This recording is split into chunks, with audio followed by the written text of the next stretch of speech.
Olá, Terráqueos, eu sou a Ana, este é o A Vida Poema. E hoje a gente continua falando sobre Ana Karenina, agora a terceira parte, que é uma parte mais curta, mais rápida. A gente ah, começa ali com o Lioven e termina com ele, essa parte. Então eu vou deixar pra falar dele depois. Mas sobre a Ana, né? A gente terminou a parte anterior com ela confessando ao Karenin que ela tem esse amante, que ela tá apaixonada por ele e tal, e enfim, ela estava ali num momento de desespero. Daí a gente vai entendendo ali que ela tá naquele momento, logo após a confissão, esperando a resposta do marido, de muito conflito. Porque ela abrindo mão do papel dela de esposa, né? Abrindo mão do casamento, ela necessariamente abre mão dos direitos dela, abre mão do filho dela. Então é uma situação assim que não dá pra julgar com muita rigidez, sabe? Não é a mesma situação que uma mulher viveria hoje em dia, né? É bem diferente o contexto. Indo pro marido, né? O Karenin passa por um longo processo mental para decidir o que ele vai fazer. Ele pensa que um fulano de tal partiu pro duelo, outro lá resolveu o divórcio, outro vive em casas separadas e tal. Todo mundo sabe, todo mundo finge, e as pessoas fingem que não sabem. Basicamente, ele lembra de situações que já aconteceram ali na sociedade. Ele se vê como a vítima da situação, então ele decide que ele não pode ser prejudicado por essa decisão, entendeu? Então, um duelo não seria interessante, a passar por todo o processo de divórcio não seria interessante, né? Então, ele decide por continuar a viver de aparências, basicamente é isso. Ele decide que, até o momento em que a sociedade não tiver certeza ali desse escândalo, ele vai viver como antes. Aí vai deixar a Ana usufruir dos seus privilégios de mulher honesta, né? E aí ele manda a resposta pra Ana e por fim ele até reflete, nossa, que cristão da minha parte, nossa, tenho um coração assim, conectado, sabe, com a religião, mas só depois que ele já tomou a decisão que aí ele vê esse respaldo religioso ali pra situação dele. Da mesma forma, tem até um trechinho que a Ana pensa sobre isso, que ela não pode nem se voltar ali pra uma questão de desespero, fazer uma oração, isso minhas palavras, tá? Não é bem isso que ela pensa, mas que a religião só a condenaria, não teria uma salvação para ela ali nesse contexto. E acaba que a única razão agora da vida dela é o Vronsky. E aí eu acho que esse conflito todo que ela sente, porque é a questão do filho, né? Ela abre mão do filho se ela abre mão do casamento. Aos poucos vai se tornando aos poucos, gradativamente, vai se tornando uma questão menor. Porque ela transformou o Vronsky na razão da vida dela inteira, o que não é saudável. Eu acho que eles se amam. É assim, o Vronsky e a Ana, eu acho que de fato existe um sentimento ali, só que é uma relação tóxica. Talvez se ela não fosse casada, não fosse nesse contexto daquela época, se eles se encontrassem num contexto diferente, eles poderiam ter uma relação saudável. Mas nesse contexto aqui é só muito tóxico mesmo. Tanto que o Vronsky não consegue entender muito o conflito que a Ana vive. E aí a gente já vai pra ele, que parte ali logo do momento em que acaba a corrida, e ele decide fazer um balanço financeiro, porque ele é muito correto com as finanças dele. E aí a gente vê ele ali pedindo dinheiro para um agiota, porque ele não pode pedir para a mãe, não pode pedir para o irmão, a família está contra ele, e ele não pode abrir mão também ali dos valores, ele tem umas regrinhas de vida, sabe, de honra, que ele mesmo criou para si. Então ele decide pedir dinheiro para um agiota. E ele encontra um amigo dele que está sendo muito bem sucedido na carreira militar. Ele está voltando, na verdade, de uma campanha no estrangeiro, que eu não lembro basicamente onde é que é. Não sei se é na região dos Balcãs. Não sei, gente, eu não sei. Acho que é na Ásia Central, na verdade, essa campanha do amigo dele. Ele volta com uma promoção. E fala, Vronsky, você pode também e tal. Porque ele abriu mão de uma promoção por uma imaturidade ali, ele achou que ia se dar bem e não foi a melhor estratégia.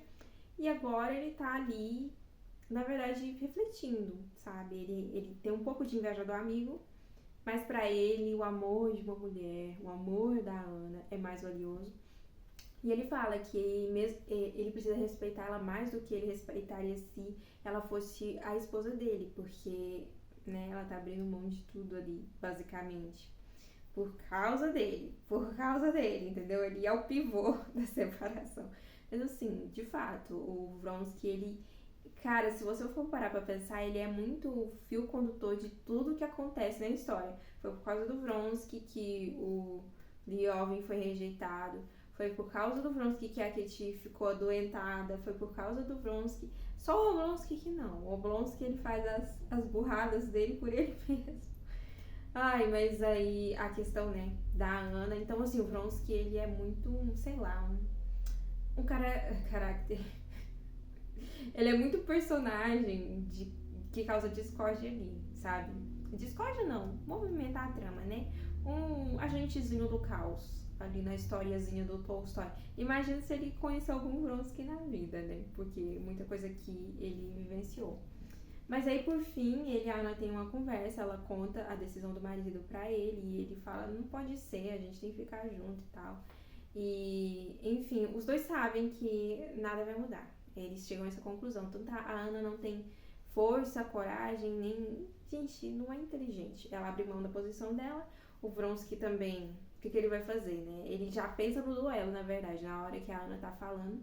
E aí ela interpreta de uma forma errada a expressão dele, pensando que ele tá com essa expressão tão séria porque ele não me quer, não me ama, e já começa aquela coisa, né? Mas na verdade ele já tá pensando que o marido vai chamar ele pra um duelo e é isso. Ele provavelmente ou mataria ou morreria, né? E acaba que não é isso que acontece.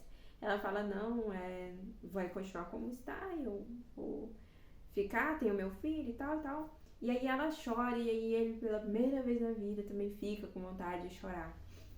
Eu sou obrigada a ter empatia? Eu não sou, gente, mas às vezes acontece.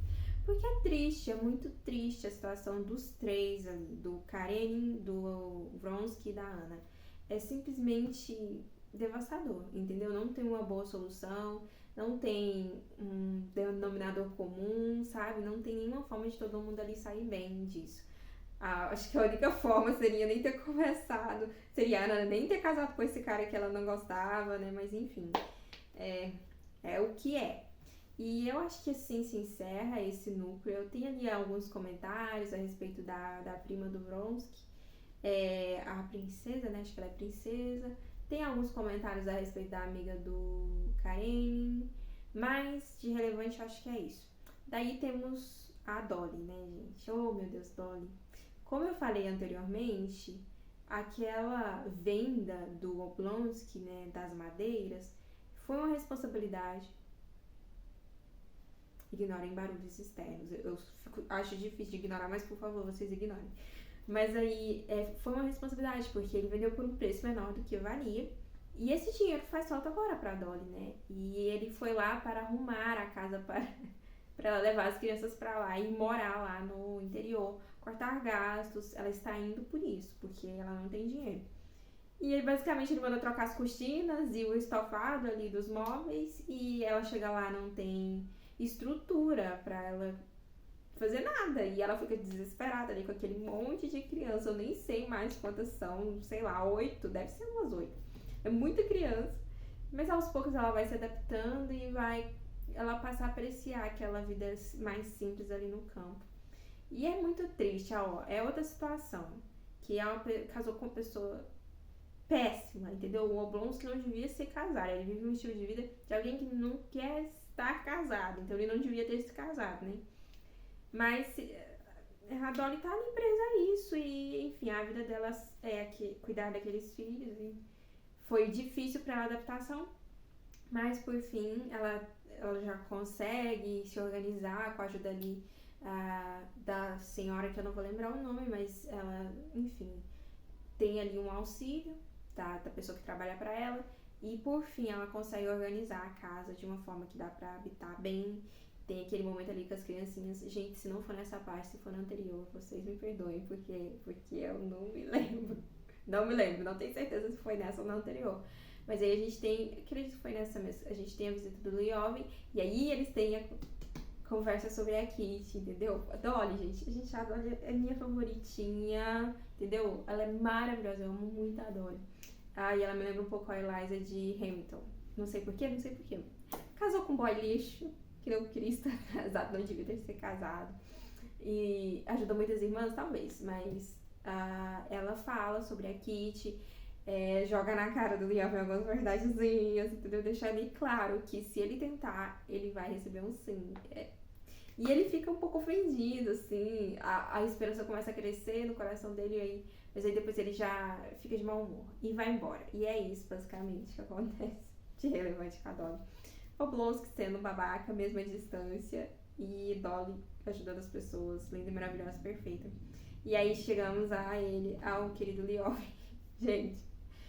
Primeiro que ele recebe no início da parte 3 a visita do irmão dele, do irmão saudável. Que eu não vou lembrar o nome, mas é o irmão mais velho, que é um estudioso e tal. E esse irmão tá de férias, entendeu? Ele quer curtir a vida do campo, ele quer tomar sol e ter conversas filosóficas. Enquanto o menino Lioven quer pôr ordem na fazendinha dele, entendeu? Ele quer que os mujiks usem ferramentas para acelerar o processo, só que os mujiks estão acostumados a fazer as coisas da forma deles. E então essas evoluções e esses avanços é muito difícil de implementar. Daí a gente tem aquele momento ali em que ele conversa bastante com o irmão e ele tá estressado, ele resolve que ele vai ceifar junto com os mujiks. Então ele passa ali um dia inteiro ceifando e tem várias reflexões sobre a vida. Observa o mujik lá com a esposa dele e fica pensando que ele mesmo devia arrumar uma esposa camponesa. Gente, eu não lembro se é nessa parte, gente. Eu acho que é. Tô confusa, mas basicamente é isso. Aí quando ele tá lá, de boinha, porque na minha cabeça, gente, eu imagino que é naquela época do ano em que na Rússia, em algumas partes, não sei se na Rússia inteira, mas não escurece, sabe? Ou se escurece, escurece muito tarde. Tem as noites brancas, que nem a gente aprende aqui no Dostoiévski, entendeu? Tem as noites brancas. Mas na minha cabeça é isso que aconteceu, porque a Kitty tá chegando pra ir visitar a Dolly, e aí ele tá lá pensando, nossa, vou casar com uma camponesa. De repente ele vê ela e acaba, entendeu? Ele não quer saber mais da fazenda, não quer saber de camponesa, ele só pensa, cara, como eu posso? Ele se sente envergonhado, se sente meio enojado de ter cogitado a ideia de casar com uma pessoa que não fosse ela.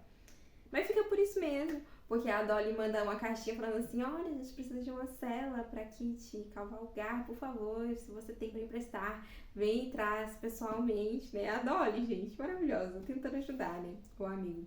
Mas ele não aceita, ele ignora e vai visitar um amigo dele, um mujik abastado em outro lugar e tal. E é bem engraçado. Primeiro que a gente tem alguns motivos nessa viagem de não passar pano. Por quê? Gente, o Lioven, quando ele tá de mau humor, ele é péssimo. É péssimo, só isso que eu tenho a dizer. Porque ele começa a conversar com um cara que tá lá, que é a favor da servidão. Servidão era tipo o regime de escravidão na Rússia, que esses mujiks que hoje o Lioven tá lá trabalhando, eles eram servos dos senhores de terra, né? E aí acabou o regime de servidão, mas algumas pessoas não gostaram. Quem será, né? Quem tinha essas almas, eles eram chamados de almas. Se eu falar alguma besteira, como eu sempre falo, não confie em mim, vá pesquisar, mas é isso que eu me lembro da minha cabeça aqui. Vi algum lugar. E algum outro livro aí do Tolstói aqui mesmo em Ana Karenina, né? Mas daí ele conversa com esse cara e ele começa a pensar realmente, esse regime de servidão realmente, começa a concordar com esse cara, com essas ideias erradas. E aí a gente chega num ponto em que ele vai discutir sobre educação. Se vocês não sabem, Tolstói, ele foi um grande incentivador da educação nos mujiks. Teve um momento da vida dele que ele teve uma escola para mujiks, tanto que a gente tem ali nos contos completos, eu vou ficar apontando para lá, porque esse aqui é acima, entendeu? Mas lá ele tem essa seleção de contos tem uma seção inteira, muitas páginas, só de textos que ele usava para alfabetizar os mujiks, para ensinar os mujiks. Então, assim, era uma bandeira dele. E aí a gente tem esse momento em que o anfitrião do Lioven fala: para instruir o povo são necessárias 3 coisas: escolas, escolas, escolas. Concordo. E aí o Lioven fala: não, isso não serve pra nada. Vai ensinar o mujik a ler, a fazer soma pra quê? Não vai ser útil, né? Mas aí depois o Lioven até que se redime falando: as escolas não vão ajudar, mas vai ajudar um sistema econômico em que o povo fique mais abastado, tenha mais tempo livre, aí é que virão as escolas também. Então, assim, um pouco babaca antes, sim, mas aqui eu até concordo, porque quando você tá no modelo econômico que as pessoas não têm alimentação, não têm tempo livre, é bem difícil você ensinar elas a ler e a escrever, né? Então, assim, eu acho que ele tem até um ponto aqui. A gente tem que lutar pelo todo, pela dignidade humana, né? Como um todo, basicamente. E aí, também nessa casa, ele fica muito envergonhado, muito constrangido, porque a cunhada desse anfitrião, ele sabe que eles querem casar ele com com essa moça, e ela fica usando os decotes, ele fica todo constrangido, aquela coisa. E aí ele encerra aqui, gente, os últimos 2 capítulos. Por que a gente não teve mais tempo neles? Porque foi muito interessante. Porque o Nikolai, que é o irmão do meio, né? Do Lyoven, o Lyoven é o mais novo. Ele chega lá e ele tá claramente à beira da morte, tipo assim, tem pouco tempo de vida, ele tá muito doente. E é muito triste, mas ao mesmo tempo é muito interessante. Eu queria, na verdade, ler mais sobre essa relação anterior deles. Que ele cita que eles brincavam, que eles dormiam juntos e guerrinha de travesseiro, eles riam e aproveitavam a vida. E agora ele tá à beira da morte. Isso me lembrou um pouco de Ivan Ilitch, porque o Tolstói fala também dessa temática.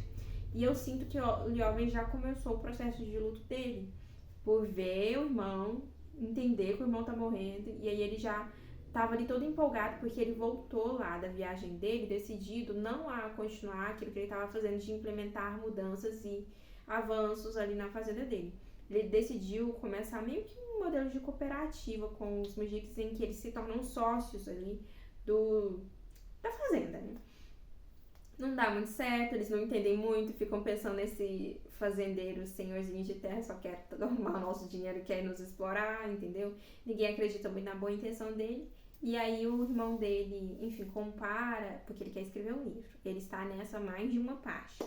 Mas o irmão dele compara muito esse modelo dele ao comunismo. E o Lyoven falando que eu fui comunista, não é isso. Eu não estou negando direito à propriedade deles, na verdade é ao contrário, eu quero que eles tenham propriedade. Não é propriedade não, o negócio, eles têm uma terrinha ali deles, né? Enfim, gente, tente me acompanhar. Mas nisso ali, cada um, né, seria dono, eles seriam donos junto dele, né? Que não deu muito certo até o momento. Vamos ver se ele consegue mais pra frente implementar. Parece que os Monjiks aos poucos estão entendendo isso dele, né? E por fim, ele tá muito depressivo, assim, muito triste, né? Com a questão da morte do irmão. Ele já não vê mais motivo pra nada. Ele literalmente fala aqui com o cara, com o primo da Kit, que eles vão viajar pra Paris. Antes disso, ele fala que, antes do irmão chegar, que ele quer viajar pro estrangeiro. Olha, 2 pontos, na verdade. Primeiro, ele vai viajar no estrangeiro para estudar tudo que há e ter certeza que nada presta. Ou seja, só o egozinho, né? O egozinho inflado do boy. Mas ele quer fazer essas viagens para pesquisa dele e, enfim, corroborar com a ideia de que ele que tá certo. Não sei se ele tá certo, mas ele tem um ponto, né? E aqui eu achei interessante uma coisa que ele levantou nesses estudos, ó. Encontrar as leis deduzidas da situação econômica da Europa, porém não entendia de modo algum porque essas leis inaplicáveis na Rússia deviam ser tidas como gerais. Então, assim, eu acho interessante esse ponto porque até hoje, né, a gente tem muito disso, né? A situação dos países desenvolvidos que não são aplicáveis aos países em desenvolvimento, mas que acabam sendo a regra geral, né? Enfim. E aí, por fim, tem isso. Ó, Constantin via apenas que a vida se tornara insuportável para ele falando do irmão, né? E acaba que isso também se torna algo que ele traz para si. Ele tá muito triste e a vida não tem sentido. Ele decide que ele vai escrever o livro dele, vai trabalhar e isso vai ser o que vai levar ele até a morte chegar, seja amanhã ou seja daqui 30 anos, porque basicamente a gente termina essa parte dessa forma, com ele esperando a morte. Enfim, gente, é uma parte curta, é uma parte pequena, eu me enganei, não é a minha parte favorita, eu acho que é a próxima, Mas eu posso estar errada porque a minha memória é memória de Dory. Mas em breve voltamos para falar então da quarta parte de Ana Karenina. E é isso. Eu gostei dessa parte, mais ou menos. Eu gostei muito, por incrível que pareça, dos capítulos contemplativos na fazendinha de Lioven. Sério, gostei muito. Me deixou feliz, me trouxe calmaria nos meus dias turbulentos. E é isso. Eu vejo vocês na próxima. Não esqueça de curtir o vídeo, comentar se você já leu, está lendo ou pretende ler. E eu vejo vocês na próxima.